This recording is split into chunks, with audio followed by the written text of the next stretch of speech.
It is extremely important in relationships that the yin feels the safety and the grounding of the yang. These are like the basics of relationships. What couples do is a dance, like a figure eight, this constant dance. And if it is balanced, both yin and yang constantly balance each other, constantly. Because the yang has things that the yin needs, and the yin has things that the yang has. That's how it goes, okay? Now, what I just said to you earlier, know that the yin, in order to support the yang, the undominant, in order to support the dominant, needs to be feeling safe and grounded in that relationship. And then from there, he becomes fully supported for whatever emotional, mental issue that he has. So when that yang is having, let's say, trouble functioning with, I don't know, I'm going to make up stuff, okay? A project. He's got lots of projects that are aligned that he needs to deliver, whether it's for school or a company, whatever. It's there. He has deadlines and he has to deliver. What the yin does to support the yang is to help oversee the whole picture. Oversee the whole picture, plan, be there and be present, listen and understand, give advice and respect where he is. Do whatever is possible to help him reach those goals or help the yang reach those goals. So, for example, the yin then would be asking the yang, what can I do to make you feel better?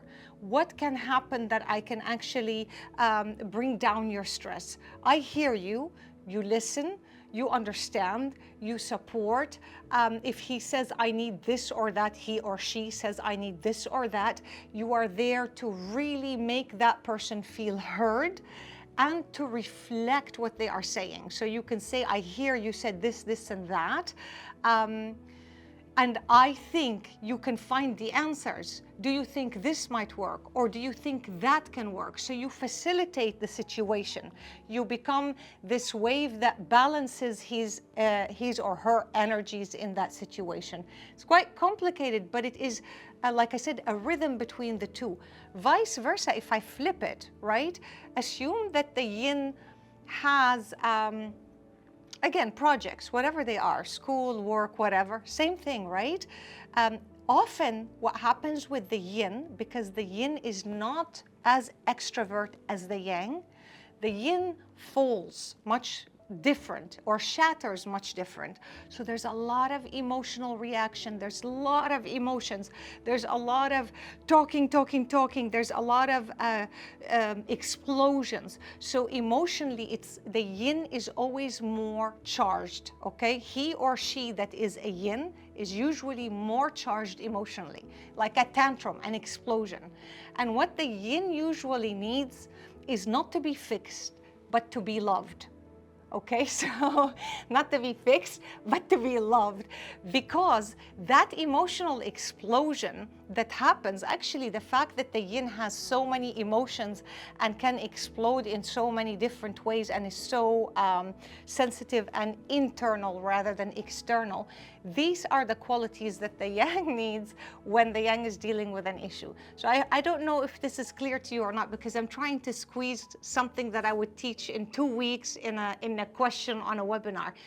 More or less, the yin is more emotionally explosive and the yang is more of a stable, slower energy, okay? This is how you want to see it. And again, whether it's a he or she, it doesn't matter, but this is how they complement each other. One roots the other one and one holds the other one. And that game goes back and forth on different levels. It doesn't mean that they don't experience the same thing on both sides. They do, but I'm just telling you how the relationship dynamics flow from one side to the other.